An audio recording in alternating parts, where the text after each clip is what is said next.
મિત્રો general inorganic કેમિસ્ટ્રીના અગાઉના lecture એટલે કે વિડિયો લેક્ચર નંબર 13 માં આપણે છેલ્લે વેલેન્સ બોન્ડ થિયરી વીબીટી ની પ્રસ્તાવના જોઈ, બરાબર। અને એમાં આપણે એ જોયું કે સહસંયોજક બંધનું નિર્માણ પરમાણુની પરમાણ્વીય કક્ષકોના સંમિશ્રણથી થાય છે।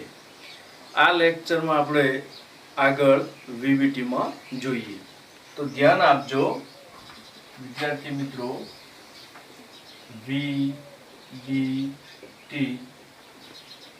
થિયરી ગુજરાતીમાં કહું તો સંયોજકતા બંધનવાદ। સંયોજકતા બંધનવાદ તો એમાં હું પહેલા લખીશ કે બે પરમાણુઓની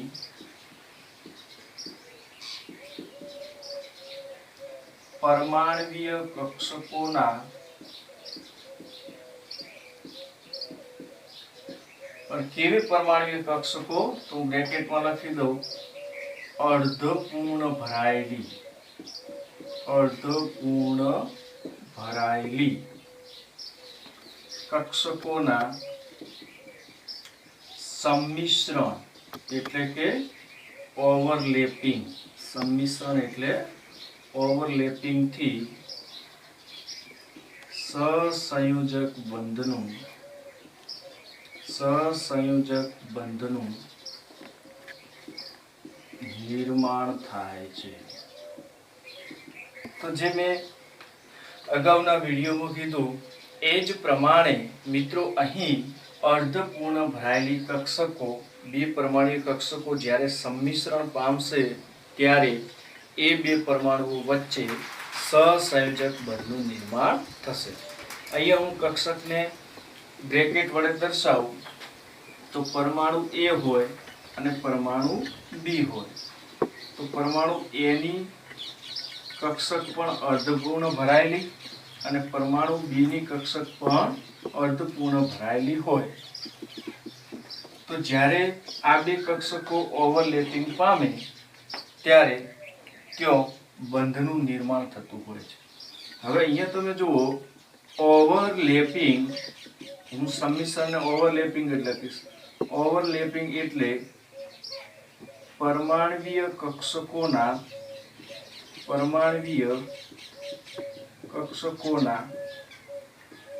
કેટલાક ભાગનું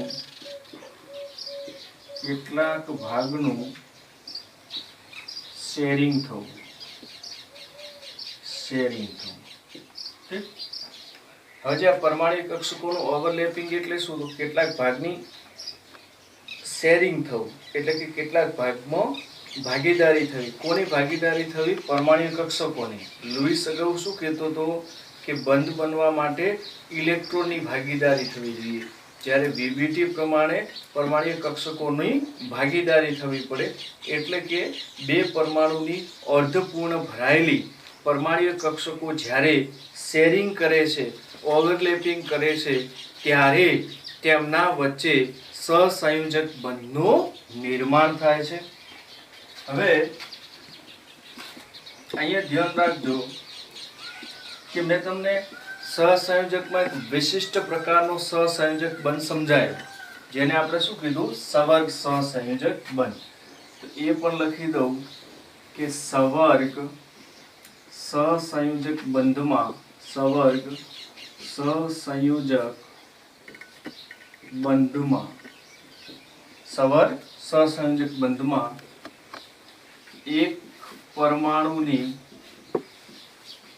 એક પરમાણુની પૂર્ણ ભરાયેલ કક્ષક અને બીજા પરમાણુની ખાલી કક્ષક વચ્ચે ઓવરલેપિંગ થાય છે। એનો મતલબ એ થયો કે સવર્ગ સહસંયોજક બંધ બનાવવો હોય તો એ સમયે એક પરમાણુની સંપૂર્ણ ભરાયેલી પરમાણુય કક્ષક અને બીજા પરમાણુની ખાલી પરમાણુય કક્ષક વચ્ચે શું થતું હોય? શેરિંગ. બ્રેકેટમાં દર્શાવો તો એક પરમાણુની પરમાણુય કક્ષક સંપૂર્ણ ભરાયેલી, જ્યારે બીજા પરમાણુની ખાલી પરમાણુય કક્ષક વચ્ચે સંમિશ્રણ થાય છે. ધારો કે આ બે પરમાણુય કક્ષકો છે, ઠીક, તો એક સંપૂર્ણ ભરાયેલી છે અને એક ખાલી છે, અને એમના વચ્ચે શું થતું હોય છે? ઓવરલેપિંગ થતું. એટલે બંને પરમાણુ કક્ષકોનો કેટલો ભાગ જે છે એનું શું થાય છે? શેરિંગ. એનું થાય છે શેરિંગ થાય. અને આ જે ભાગનું શેરિંગ થાય છે, આ ભાગ બંનેનો સહિયારો ભાગ કહેવાશે. બરાબર? એ અહીંયા એક પાસે ખાલી કક્ષક છે ને એક પાસે ભરાયેલી છે, અને સવર્ગ સહસંયોજક બંધ કહેવાશે. જો બંને અર્ધપૂર્ણ ભરાયેલી હોત તો એને હું શું કહું? સહસંયોજક બંધ. તો એક વાત યાદ રાખજો કે અહીંયા બે પરમાણુ કક્ષકોનો શું થાય છે? શેરિંગ, જેને આપણે શું કહીએ છીએ? ઓવરલેપિંગ. ઓવરલેપિંગ. ઠીક, ગુજરાતીમાં બોલો તો એને શું કહીશું આપણે? સંમિશ્રણ. ઓકે, તો પરમાણુ કક્ષકોના સંમિશ્રણથી સહસંયોજક બંધનું નિર્માણ થાય છે, એવું આપણને વેલેન્સ બોન્ડ થિયરી કહે છે. હવે આ બાજુ ધ્યાન રાખજો કે સંમિશ્રણની માત્રા એટલે કે ઓવરલેપિંગ, સંમિશ્રણની માત્રા જેટલી વધારે તેટલી બંધની પ્રબળતા વધારે. આ તો એકદમ ઈઝી છે કે દેખો બેટે, શેરિંગ થવાથી બંધનું નિર્માણ થાય. તો માની લો કોઈમાં ઓછું શેરિંગ થાય અને કોઈમાં વધુ શેરિંગ થાય, તો આપ વ્યવહારિક રીતે બી સમજી શકો કે જેમાં સંમિશ્રણ વધારે થાય, બરાબર, એ બંધ મજબૂત બનશે, એટલે એ બંધની પ્રબળતા વધારે. એટલા માટે મારે લખવું પડ્યું કે સંમિશ્રણની માત્રા જેટલી વધારે એટલો બંધ વધારે પ્રબળ, એટલે કે બંધની પ્રબળતા વધારે. હવે આપણને એવી કેવી રીતે ખબર પડે કે સંમિશ્રણ વધારે થયું છે કે સંમિશ્રણ ઓછું થયું છે? ઓકે, સહસંયોજક બંધ થવા માટે સંમિશ્રણ તો આવશ્યક છે, પણ વધારે સંમિશ્રણ શેમાં છે અને ઓછું સંમિશ્રણ શેમાં છે એ આપણને ખ્યાલ ના આવે. જો એ સમજવું હોય તો આપણે અહીંયા બે રીતે સમજી શકીએ. આ બાજુ ધ્યાન રાખજો. પહેલું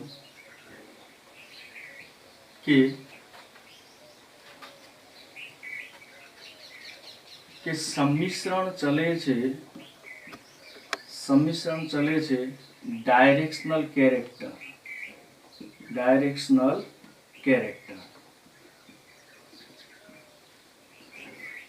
એનો મતલબ એ થયો, ડાયરેક્શનલ કેરેક્ટર એટલે કે દિશાકીય લાક્ષણિકતા. બરાબર, જેમાં દિશાકીય લાક્ષણિકતા વધારે હશે એનું સંમિશ્રણ વધારે. ઓકે, અહીંયા એવું નથી મેથેમેટિક્સ રીતે કે સંમિશ્રણ એ ડાયરેક્શનલ કેરેક્ટરના સમપ્રમાણમાં છે, બટ અહીંયા એવું કહીશ કે સંમિશ્રણ ક્યારે વધશે? જ્યારે કક્ષકનું ડાયરેક્શનલ કેરેક્ટર વધારે હશે. ઓકે, તો હવે આપણે સમજીએ કે ડાયરેક્શનલ કેરેક્ટર શું છે. તો પહેલા સમજીએ આપણે ડાયરેક્શનલ કેરેક્ટર.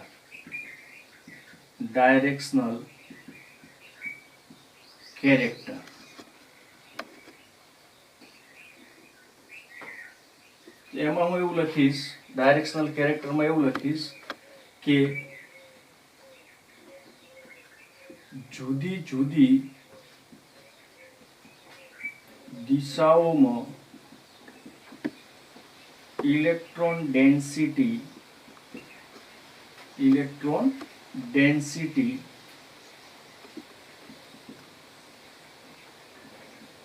જુદી જુદી હોય. જો તમને પરમાણુ કક્ષકોના આકાર આવડતા હોય, એ તો એટોમિક સ્ટ્રક્ચર ચેપ્ટરમાંથી આવડતા હોય, એ આકાર પરથી ખબર પડે એ આકાર શાના આધારે બનાવેલા છે? ઇલેક્ટ્રોનની ડેન્સિટીના આધારે. જેમાં ઇલેક્ટ્રોનની ડેન્સિટી વધારે એ લોબ વધારે મોટો. બરાબર, હવે આપણે કોઈ એકને સેન્ટર માની લઈએ, ઓકે, અને એની બધી ડાયરેક્શનમાં જવાનો પ્રયત્ન કરીએ, અને જો ઇલેક્ટ્રોન ડેન્સિટી જુદી જુદી દિશાઓમાં જુદી જુદી આવતી હોય તો આપણે એમ કહી શકીએ કે એ કક્ષક ડાયરેક્શનલ કેરેક્ટર ધરાવે છે. ઓકે, જેમ કે આપણે પી કક્ષક લઈએ તો પી કક્ષક છે ડમ્બેલ્સ, બરાબર. તો જે ઇલેક્ટ્રોન ડેન્સિટી આ ડાયરેક્શનમાં હશે એના કરતાં આ ડાયરેક્શનમાં ઇલેક્ટ્રોન ડેન્સિટી નથી. એવું વિચારો કે આ ડાયરેક્ટ જ્યાં લોબ ત્યાં ઇલેક્ટ્રોન ડેન્સિટી વધારે, બરાબર. આ લોબ શું બતાવે છે? ઇલેક્ટ્રોનની ઘનતા. ઓકે, તો માની લો કે આ ડાયરેક્શનમાં તમને ઇલેક્ટ્રોન ડેન્સિટી જોવા મળે છે, પણ આ ડાયરેક્શનમાં ઇલેક્ટ્રોન ડેન્સિટી જોવા મળતી નથી. એનો મતલબ શું થયો? કે જુદી જુદી દિશાઓમાં ઇલેક્ટ્રોન ડેન્સિટી જુદી જુદી, બરાબર. તો પી કક્ષક પછી તમે ડી લો તો ડી માં તો ડબલ ડમ્બેલ્સ આવે. ડી માં તો શું આવશે? Double dumbbells. તો એમાં હજુ ડાયરેક્શનલ કેરેક્ટર વધારે આવશે, કારણ કે અલગ અલગ ડાયરેક્શનમાં અલગ અલગ ડેન્સિટી. અને તમે એફ લેશો તો એફ તો કેવી છે?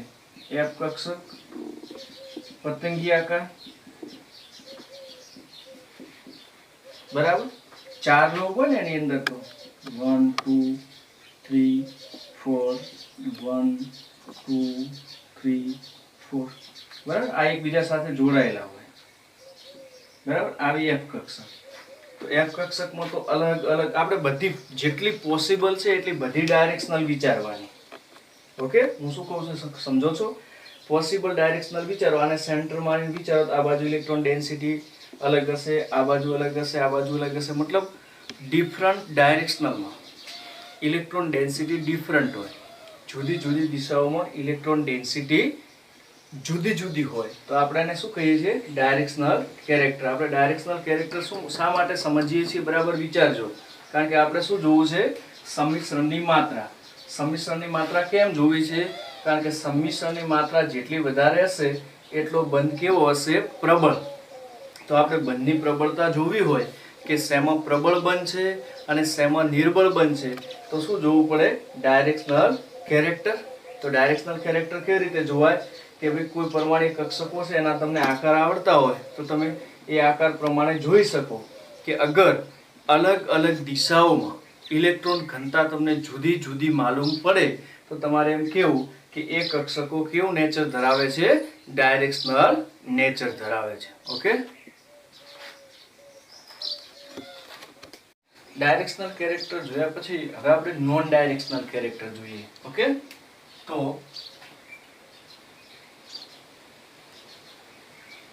નોન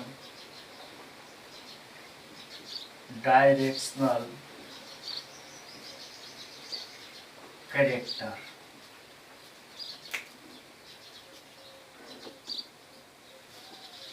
તો જો મેં તમને ડાયરેક્શનલ કેરેક્ટરમાં એવું શીખવાડ્યું હતું કે જુદી જુદી દિશાઓમાં ઇલેક્ટ્રોન ઘનતા જુદી જુદી હોય એવી પરમાણુ કક્ષકો. તો આમાં શું આવશે? આમાં એવું આવશે કે જુદી જુદી દિશાઓમાં ઇલેક્ટ્રોન ઘનતા સમાન. અલગ અલગ ડાયરેક્શનમાં તમે જાઓ અને જો ઇલેક્ટ્રોન ઘનતા સેમ રહેતી હોય તો તમે કહેશો કે એ પરમાણુ કક્ષક ડાયરેક્શનલ કેરેક્ટર ધરાવતી નથી, એટલે કે નોન ડાયરેક્શનલ કેરેક્ટર ધરાવે છે. ઓકે, તો આપણે એક્ઝામ્પલ તરીકે s ઓર્બિટલ લઈએ. s orbital. તો આપ જાણો છો કે s ઓર્બિટલનો આકાર કેવો છે? ગોળાકાર, બરાબર. આ ડાયરેક્શનમાં જાઓ તો ઇલેક્ટ્રોન ડેન્સિટી એટલી, આ ડાયરેક્શનમાં જાઓ તો ઇલેક્ટ્રોન ડેન્સિટી એટલી. ઓલ ડાયરેક્શનમાં, બધી ડાયરેક્શનમાં જાઓ તો ઇલેક્ટ્રોન ઘનતા કેવી રીતે છે? સમાન. તો આને કહેવાય નોન ડાયરેક્શનલ કેરેક્ટર. એકદમ ઈઝી છે. હવે તમે જુઓ આગળ કે ડાયરેક્શનલ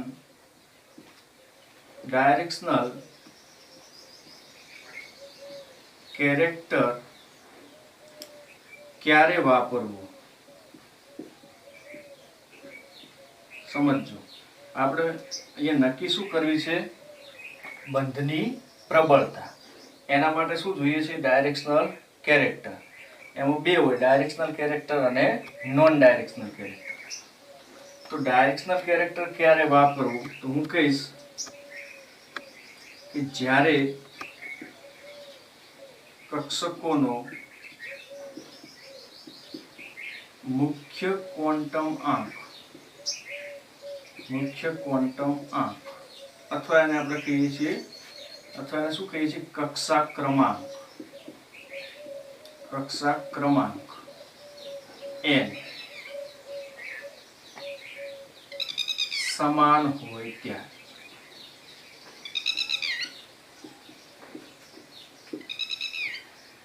હવે તમે જુદી જુદી કક્ષકોનું સંમિશ્રણ કરાવો છો, એમાં જો મુખ્ય ક્વોન્ટમાંક અથવા કક્ષા ક્રમાંક n કેવો હોય, બધાનો સમાન હોય, મતલબ 2s 2s 1s 1s એ પ્રકારનો કક્ષા ક્રમાંક સમાન હોય ત્યારે તમારે એમાં શું જોવાનું રહેશે, ડાયરેક્શનલ કેરેક્ટર. ત્યારે તમારે એમાં જોવાનું રહેશે ડાયરેક્શનલ કેરેક્ટર. હવે તમને ડાયરેક્શનલ કેરેક્ટરમાં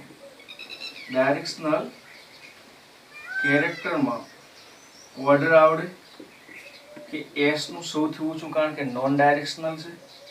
એનથી વધારે ડાયરેક્શનલ કેરેક્ટર કોનું આવશે, p નું, કારણ કે ડમ્બેલ્સ.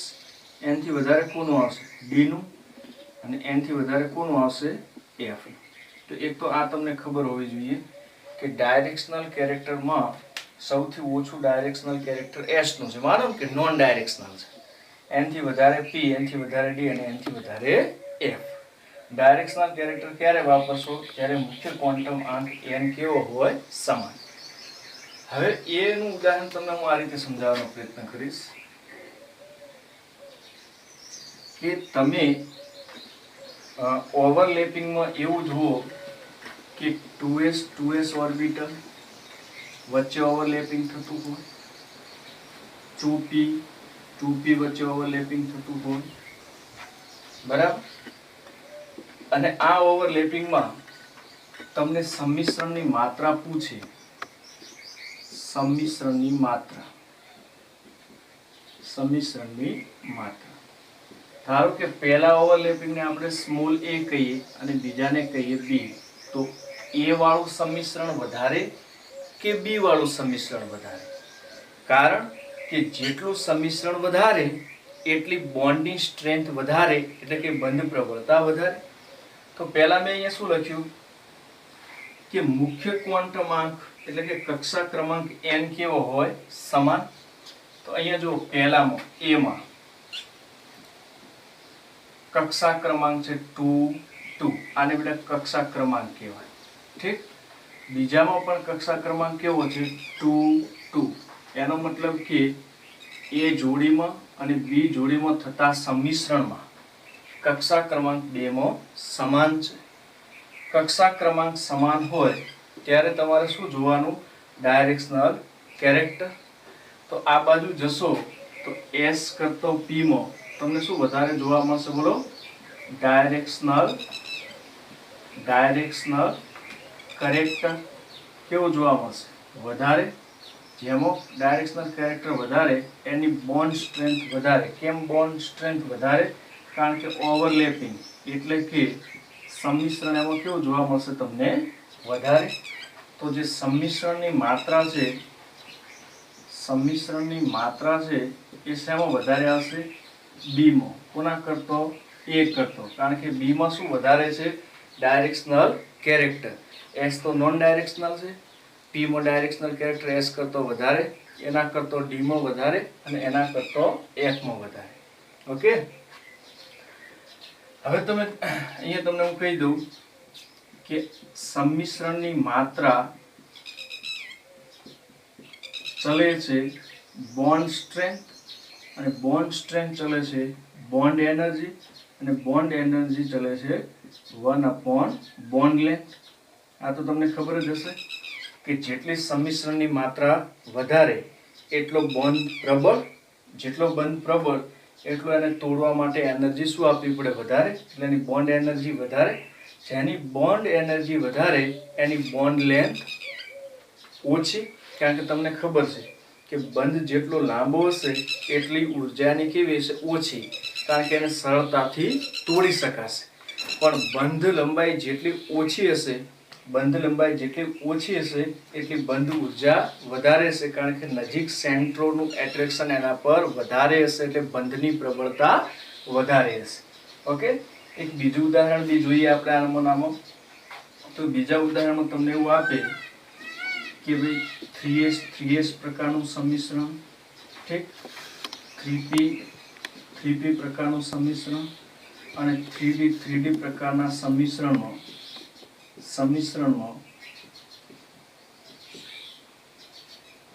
સંમિશ્રણની માત્રા નક્કી કરો. ઠીક, તો આપણે જે ત્રણ સંમિશ્રણ છે એને નામ આપી દઈએ A, B અને C. A પ્રકારનું સંમિશ્રણ વધારે હશે કે B માં જે જોડી છે એમાં સંમિશ્રણ વધારે હશે કે C માં સંમિશ્રણ વધારે છે એ નક્કી કરીશું. કારણ કે સંમિશ્રણની માત્રા નક્કી થશે તો બોન્ડ સ્ટ્રેન્થ આવડશે, બોન્ડ એનર્જી આવડશે અને બોન્ડ લેન્થ આવડશે. તો આપણે જોઈએ, આ બાજુ જરા ધ્યાન આપો. A પ્રકારની જોડી, B પ્રકારની જોડી અને C પ્રકારની જોડી આપણને આપી. A પ્રકારની જોડીમાં શું હતું બેટા? 3s વચ્ચે સંમિશ્રણ. B પ્રકારની જોડીમાં 3p કક્ષકો વચ્ચે સંમિશ્રણ અને C પ્રકારની જોડીમાં 3d કક્ષકો વચ્ચે સંમિશ્રણ. તો પહેલા તો જુઓ, ડાયરેક્શનલ કેરેક્ટર ક્યારે વપરાશે? તો જ્યારે n કેવો હોય? સમાન. સંમિશ્રણની દરેક જોડીમાં n કેવો હોય? સમાન. તો આપણે અહીંયા n જોઈએ. પહેલા શું જોઈશું? n. ઠીક, તો n કોને કહેવાય? જે કક્ષકોની આગળ લખેલો મુખ્ય ક્વોન્ટમ અંક. તો આમાં n થશે 3, આમાં પણ n કેટલો થશે? 3, આમાં n કેટલો થશે? 3. તો n કેવો છે? સમાન. તો હવે આપણે શું જોઈશું? Directional character. ડાયરેક્શનલ કેરેક્ટરનો ઓર્ડર તો તમને ખબર છે કે s કરતો p માં વધારે, p કરતો d માં વધારે, d કરતો f માં વધારે. તો આ બાજુ જતો ડાયરેક્શનલ કેરેક્ટર શું થશે? વધશે. જેમ જેમ ડાયરેક્શનલ કેરેક્ટર વધશે તેમ શું વધશે? સંમિશ્રણની માત્રા વધશે. તો બોન્ડ સ્ટ્રેન્થ બી વધશે અને બોન્ડ એનર્જી પણ શું થશે? વધશે. એનો મતલબ કે 3s બોન્ડ કરતો 3p બોન્ડ પ્રબળ અને 3p બોન્ડ કરતો 3d બોન્ડ પ્રબળ. એવું આપણે VBT થિયરીના આધારે કહી શકીએ. કારણ કે VBT એવું કહે છે કે n સમાન હોય તો જેમાં ડાયરેક્શનલ કેરેક્ટર વધારે એ બોન્ડ પ્રબળ, કારણ કે એમાં સંમિશ્રણ વધારે છે. અને ડાયરેક્શનલ કેરેક્ટર s નું સૌથી ઓછું, કારણ કે નોન ડાયરેક્શનલ છે. એના કરતાં વધારે p, એના કરતાં વધારે d અને એના કરતાં વધારે f. એક બીજું એક્ઝામ્પલ બી લઈએ આમાં.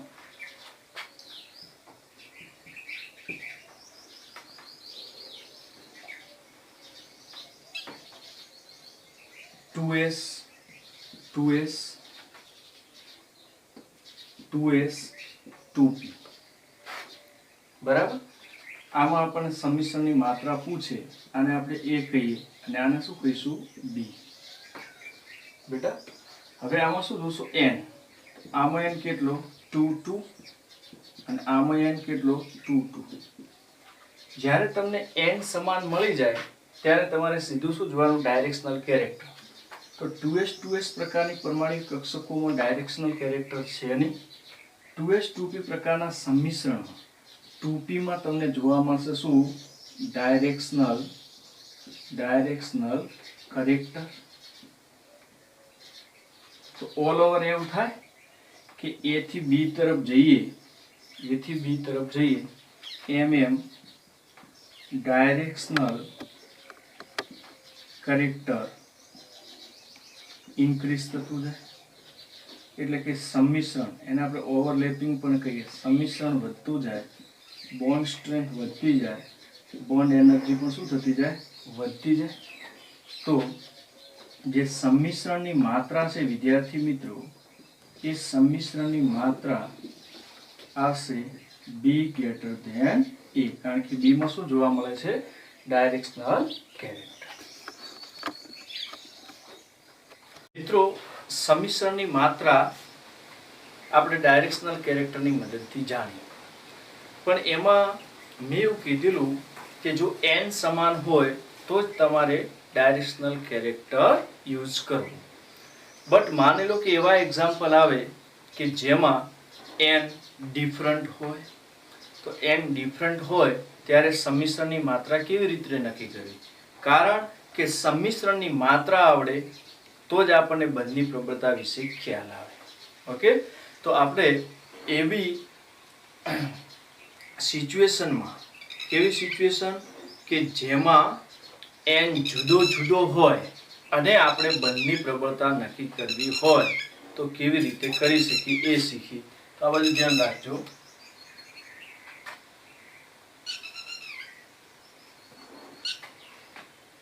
જો કક્ષા ક્રમાંક એટલે કે મુખ્ય ક્વોન્ટમ અંક n જુદા જુદા હોય ત્યારે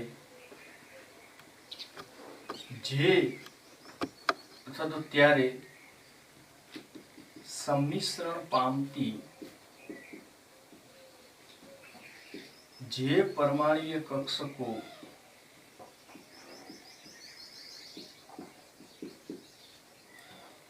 કેન્દ્રની વધુ નજીક હશે, કેન્દ્રની વધુ નજીક હોય તેમનું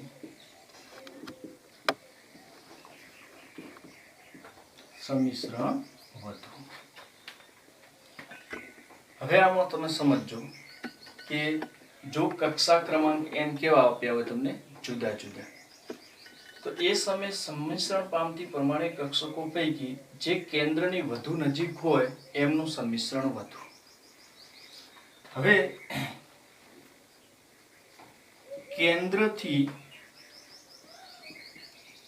કક્ષકોનું અંતર કેવી રીતે ફાઇન્ડ કરી શકાય કે કઈ કક્ષક કેન્દ્રની વધુ નજીક છે? તો એના માટે જો એક જ પ્રકારની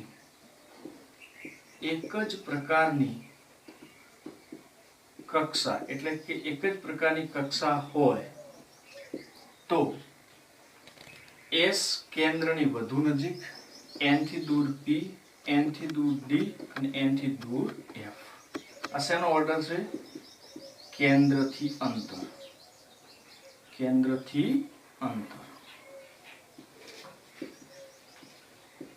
ઠીક.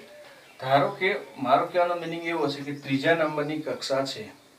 ઓકે, તો ત્રીજા નંબરની કક્ષામાં તમને 3s જોવા મળે, 3p જોવા મળે અને 3d પણ જોવા મળે. બરાબર? તો તમારે એવું સમજવું કે 3s કેન્દ્રની વધુ નજીક, n થી દૂર 3p, n થી દૂર 3d. ઓકે, હવે બીજું એ જોજો કે જો જુદા જુદા પ્રકારની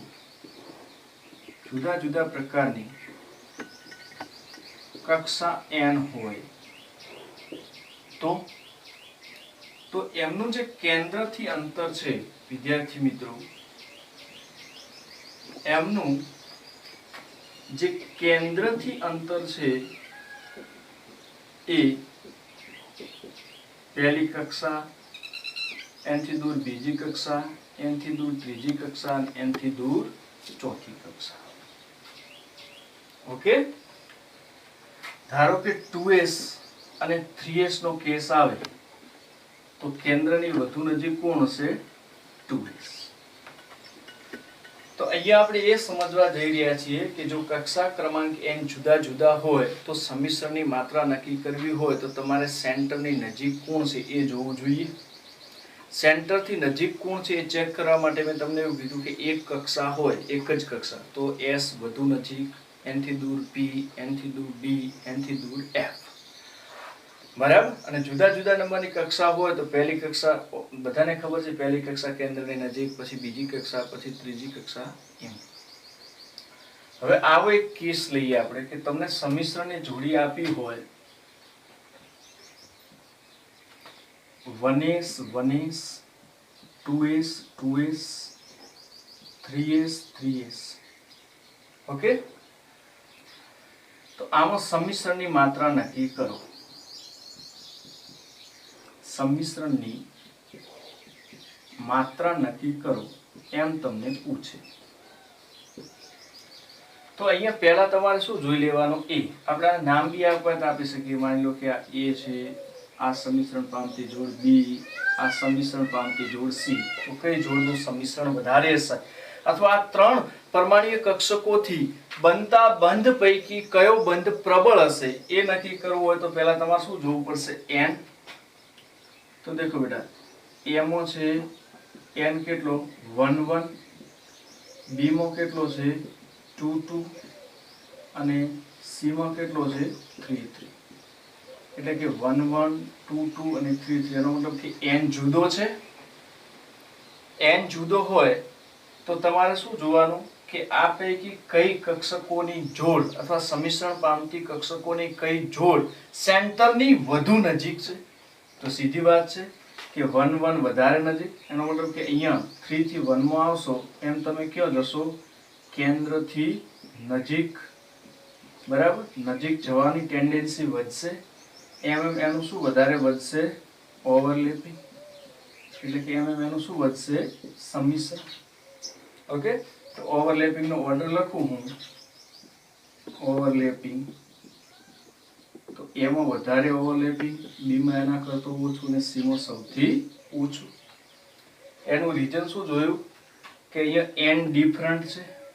આમાં 1 1, આમાં 2 2, આમાં 3 3. તો એ સમયે અમે એ જોઈશું કે કેન્દ્રની જે વધુ નજીક હશે એનું સમીકરણ કેવું થતું હશે? વધારે. એક એવું એક્ઝામ્પલ આપણે સમજીએ કે ભાઈ Cl2 Br2 અને I2 માં બંધની પ્રબળતા નક્કી કરો. ઓકે, Cl2 Br2 અને I2 માં બંધની પ્રબળતા નક્કી કરો. તો પહેલા તમે સમજો કે Cl2 અણુ બનશે, એમાં Cl એટમ, એની પરમાણ્વીય ઇલેક્ટ્રોન રચના જોઈએ બાહ્યતમ કક્ષાની, તો 3s2 3p5. ઠીક. Br2 અણુમાં Br એટમ, તો એમાં 4s2 4p5. ઠીક. અને I2 માં તમે જોશો તો આયોડિન એટમ, તો 5s2 5p5.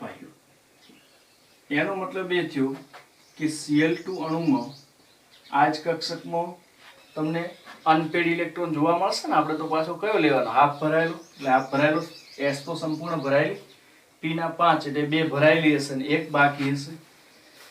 તો બેટા Cl2 માં 3p 3p ઓવરલેપિંગ, Br2 માં તમને મળશે 4p 4p ઓવરલેપિંગ, અને I2 માં મળશે તમને 5p 5p ઓવરલેપિંગ.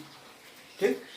હવે આપણે એની પ્રબળતા નક્કી કરવી તો n જો આમાં n કેટલો છે? 3 3. આમાં n કેટલો છે? 4 4. આમાં n કેટલો છે? 5 5. એનો મતલબ કે n ડિફરન્ટ. અગર n સેમ આયા હોત તો હું શું ચેક કરતો? Directional character. બટ n કેવો આવ્યો? ડિફરન્ટ. તો હું શું જોઈશ? હું એ જોઈશ કે 5 થી તમે 3 નંબરની કક્ષા તરફ આવો એમ તમે કેન્દ્રથી વધુ નજીક આવો છો, તો કેન્દ્રથી અંતર ઘટતું જાય છે.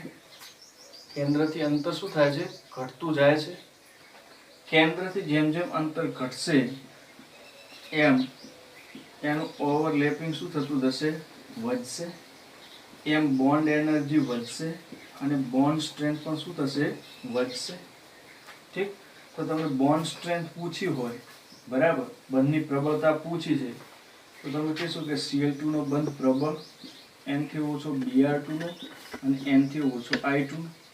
અને મેં અગાઉ લખ્યું હતું કે બોન્ડ સ્ટ્રેન્થથી જસ્ટ રિવર્સ ઓર્ડર આવશે બોન્ડ લેન્થનો. તો bond length was I2 greater than Br2 greater than Cl2.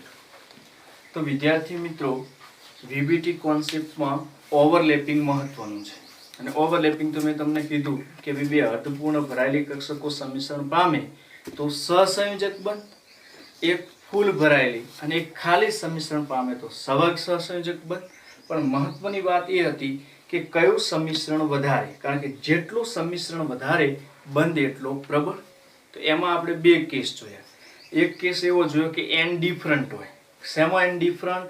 જે પરમાણુની પરમાણુ કક્ષકો સંમિશ્રણ પામે છે એ જોડીઓ છે બધી, ઠીક, એના n અગર સમાન હોય, n કેવા હોય? સમાન. તો મેં ડાયરેક્શનલ કેરેક્ટર સમજાયું. અને n જુદા જુદા હોય તો મેં કેન્દ્ર સાથે એનો કેવો સંબંધ છે એ સમજાવ્યું. એમાં પેલું ડાયરેક્શનલ કેરેક્ટર સમજાવ્યું હતું. તો મેં એમાં એવું કીધું કે જુદી જુદી દિશાઓમાં ઇલેક્ટ્રોન ઘનતા જુદી જુદી હોય તો એનો દિશાકીય ગુણધર્મ વધારે. તો દિશાકીય ગુણધર્મનો ઓર્ડર કેવો આવ્યો હતો? S કરતો P માં વધારે, એના કરતો D માં વધારે ને એના કરતો F માં વધારે. અને કેન્દ્રની વાત કરી તો અગર એક જ કક્ષાની કક્ષકો હોય, એક જ કક્ષાની પરમાણુ કક્ષકો હોય તો S કેન્દ્રની નજીક, n થી દૂર P, n થી દૂર D અને n થી દૂર F. બટ અલગ અલગ કક્ષાની કક્ષકો હોય તો પહેલી કક્ષા કેન્દ્રની નજીક, n થી દૂર બીજી કક્ષા, n થી દૂર ત્રીજી કક્ષા અને n થી દૂર ચોથી કક્ષા. આની મદદથી આપણે ઓવરલેપિંગની માત્રા જાણી શકીએ કે શેમાં ઓવરલેપિંગ વધારે અને શેમાં ઓવરલેપિંગ ઓછું. અગર ઓવરલેપિંગની માત્રા મળી જાય તો એ પરથી ખબર પડી જાય કે જેટલું ઓવરલેપિંગ વધારે એટલો બંધ પ્રબળ, એટલી એ બંધની ઉર્જા વધારે અને એટલી એની બોન્ડ લેન્થ ઓછી. ઓકે.